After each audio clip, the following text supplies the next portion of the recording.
which can end up being deadly. And actually, doctor, how serious is fever? Can fever cause death? Well, fever on its own is not the one that will cause death. Like I said, like I told you, don't say musuja. Like that's one. But the things that usually cause, the thing that has caused the fever will be the one that will cause the death. Like I said, the fever is the body's response to what is it? Is the way the body is trying to fight. Okay. Yeah, to fight the infection. So maybe if someone has had meningitis, and the meningitis is what will kill the person, but and then when you saw this patient, this person apparently has high fever. So someone can easily literally will tell you, oh, the person died of fever, but it wasn't the fever that killed, but it was the meningitis that killed the person. Okay. Yes. Well, that's good to know. Now, doctor, this is an important one. Actually, the core of the discussion. How should I treat my fever? Exactly. That's very, very important. So I'm going to start with something which is important as it relates to, I'll start with healthcare providers and I'm going to go to the patients. With healthcare providers, I know, like I said earlier, at times you go to a hospital, you go to a clinic or whatever it is, it say I am having fevers. And the very first thing, no one does any test on you to find out. Actually, no one even bothers to find out the cause of that fever.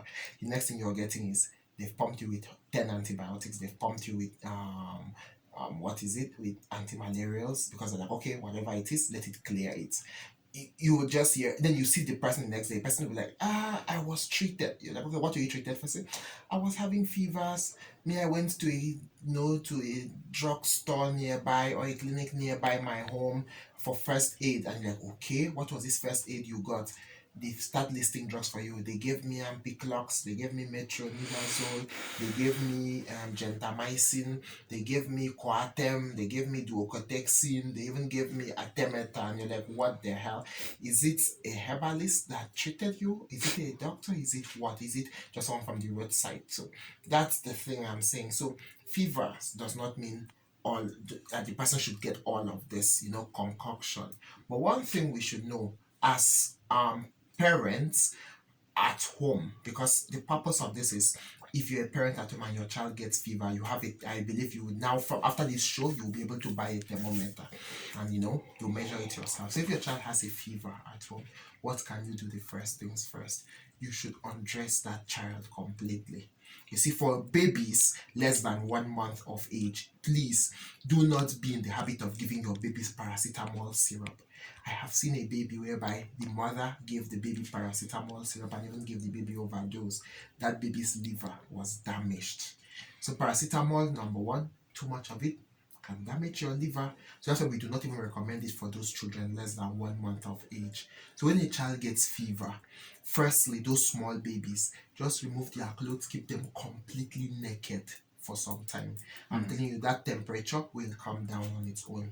Now, if the temperature does not come down, particularly in older children, you can do what we call tepid sponging. Don't worry, that English is too big. Tepid sponging simply means you get lukewarm water.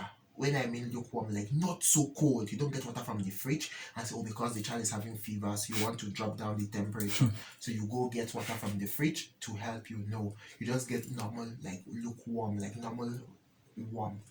Then you put a towel into the water.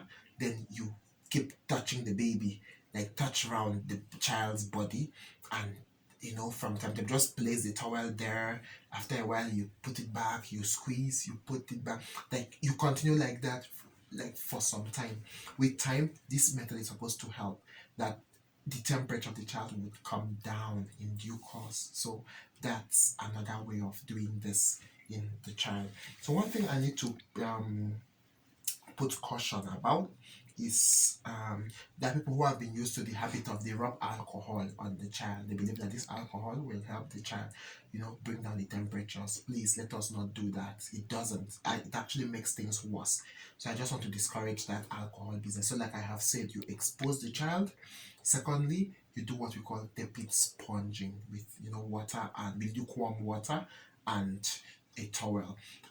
please do not use cold water, because if you use cold water, you will make the temperature so low, so the body would be assuming the temperature is so low, and in that case it will try to, the thermostat I'm talking about in the brain will try to counteract this effect, and it will make the temperature even way higher, so it makes things even worse for you. So that's a start of how we do. I am one person, I do not encourage self-medication, so I'm not going to tell you should start medications at home.